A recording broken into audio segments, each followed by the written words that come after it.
Many state line residents are eager to roll up their sleeves for the COVID vaccine, but most won't have a choice when it comes to the drug maker that produced the dose. This has some Catholics concerned. The local diocese tells Dylan Strachey worshipers should try to avoid the Johnson & Johnson dose. Dylan?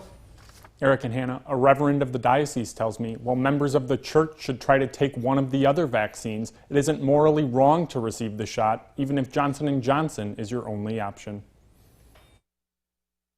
We want to be sure that those vaccines don't have a direct connection to something that we would find morally problematic, like abortion. Across the country, members of the Catholic Church express concerns about receiving the Johnson & Johnson vaccine. One local medical expert explains J&J's vaccine was developed in part through cell lines that came from a human fetus which was aborted in the mid-1980s. All vaccines use those types of cell lines for testing. Only Johnson & Johnson used those cells in the production of the vaccine. The Diocese of Rockford is advising parishioners to take the Pfizer or Moderna vaccine if possible. In a perfect world, these vaccines would have no connection to abortion whatsoever. But we want to ensure that whatever connection there is as remote as possible. But Father Ken Washaleski understands not all people will have the opportunity to choose. If you don't have a choice, or if you don't know the day that you're going to get the vaccine, what it's going to get,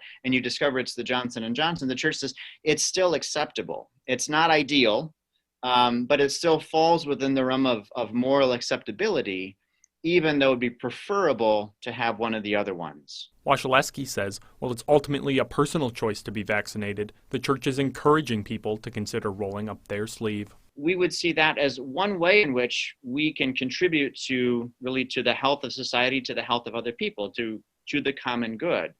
And so by receiving the vaccines, we see this as in some way an act of love, not only of self-care, but also of concern for others. Washaleski encourages any member of the church who has concerns about taking a shot to have a more in-depth conversation with one of their faith leaders about the church's position on vaccination. Hannah?